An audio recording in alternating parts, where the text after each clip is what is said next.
Is Mojtaba launching his biggest power shuffle yet, putting new commanders across Iran's war machine?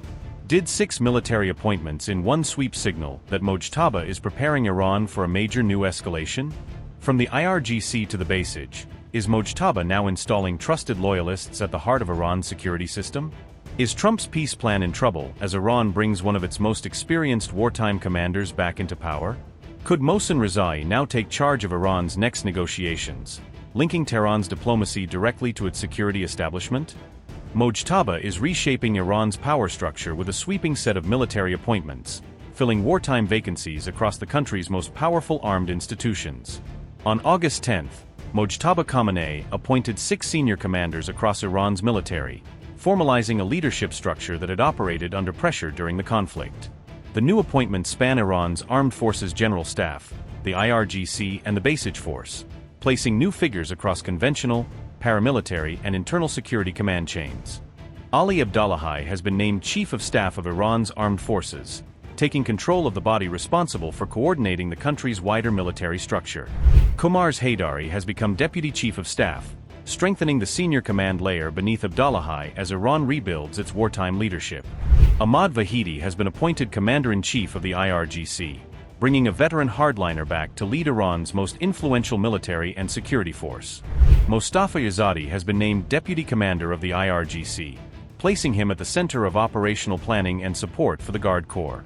Ali Asmai is now Commander of the IRGC Navy, a critical post as Iran maintains pressure around the Gulf, Hormuz and wider regional shipping routes. Hossein Taeb has been appointed head of the Basij, returning the former intelligence chief to a force deeply involved in domestic security and internal mobilization. Notably, Vahidi and Asmai had actually already been performing these roles quietly, even before any official decrees were published. This wave of appointments comes just after Mohsen Rezaee was named Secretary of Iran's top security council. The move may reduce Mohammad Bagher Ghalibaf's influence, analysts say, by bringing another heavyweight security insider closer to Iran's top decision-making process. Rezaee could lead Iran's next round of talks, analyst Mohammad Salum told Al Jazeera, as his new position gives him influence over both negotiations and strategic security policy.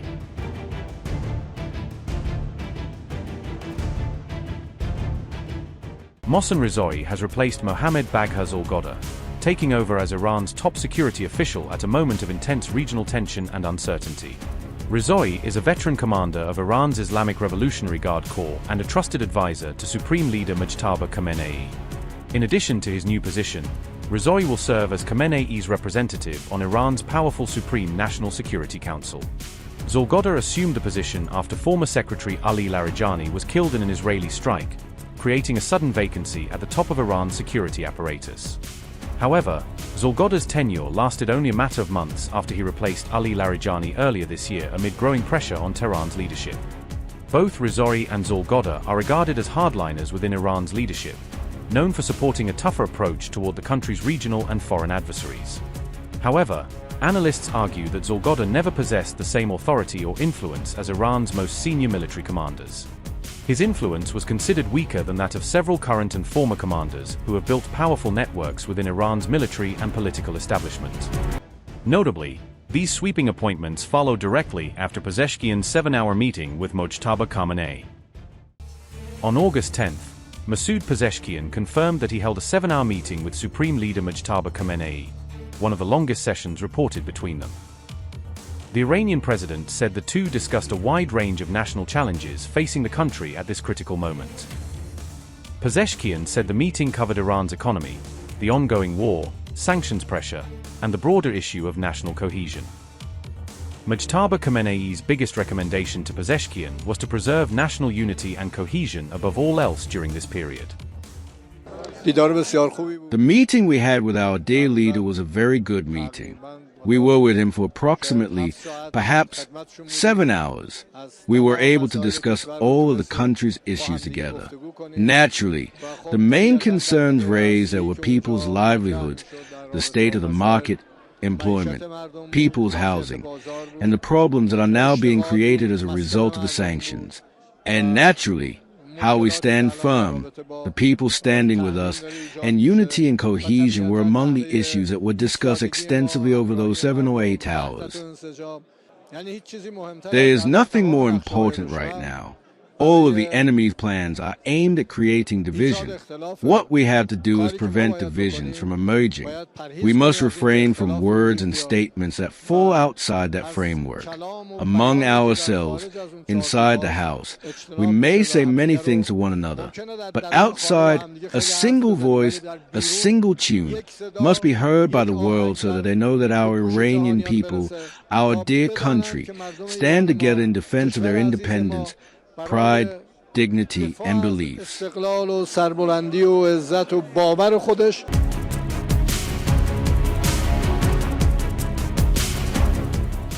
leadership change comes as Iran holds crucial talks over possible agreement to reopen, or at least manage commercial traffic through, the strategically vital Strait of Hormuz.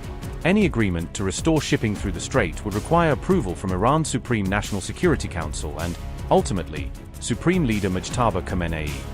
Zorgoda reportedly demanded the withdrawal of U.S. troops from the region, compensation for wartime damage, and sanctions relief before Iran would agree to reopen the waterway.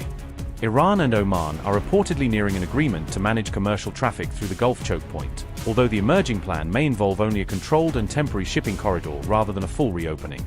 Last week, Rezaee claimed that Iran had already displaced much of the U.S. military presence in Kuwait, Qatar, and Jordan, presenting the assertion as evidence of Tehran's growing regional influence. Rezaee also warned that Iran would not permit the creation of a second maritime corridor through the Strait of Hormuz, insisting that Tehran must retain control over the waterway. He further warned that any U.S. military deployment inside the strategic waterway would be treated as a direct threat and could come under attack from Iranian forces. The wave-like attacks became more precise and intense. Missiles and drones were launched toward the U.S. base to such an extent that Kuwait was turned into ruins. Most forces have been displaced from there. In Erbil, more than 40 to 50 B-52 aircraft had arrived, and many forces were moved out of Erbil. More importantly, the CENTCOM command, which was in Qatar, first moved to Jordan. We also hit Jordan severely, so the commander moved from Jordan to Israel. What does this mean? It means that the apparatus for an imminent battle is being set up so that when they come to the Strait of Hormuz, they can command and provide support from nearby, both command and support for targeting operations in the Strait of Hormuz. Now there is no ceasefire, but our attacks have meaning. For example, we will by no means allow a second corridor to open in the Strait of Hormuz. Even if they bring an aircraft carrier, we will hit the carrier. If they bring military forces, we will hit them. For now, we threaten the ships not to go. Fortunately, many ships listen to our threats and turn back, and we do not engage. But some, who are clearly under complete pressure from the Americans, come. Well, they sustain some damage, and then they turn back themselves. I heard that yesterday, apparently, Mr. Trump said we had an operation larger than World War II. His reference is to the very thing I am talking about. Yes, you're dreaming, Mr. Trump. You were in a dream and a fantasy. But why wasn't it implemented? Why didn't your people set foot on the ground? No, I cannot say it has been completely ruled out. But firstly, it has become very weak and the probability has decreased. Secondly, even if it is carried out, it will be limited, for example, in the form of a raid. Forcing Ukraine to launch a ship attack, they also got in touch saying that no, this was a mistake. We made a mistake. Well, we are currently investigating because we are prepared to strike 3 points in Ukraine.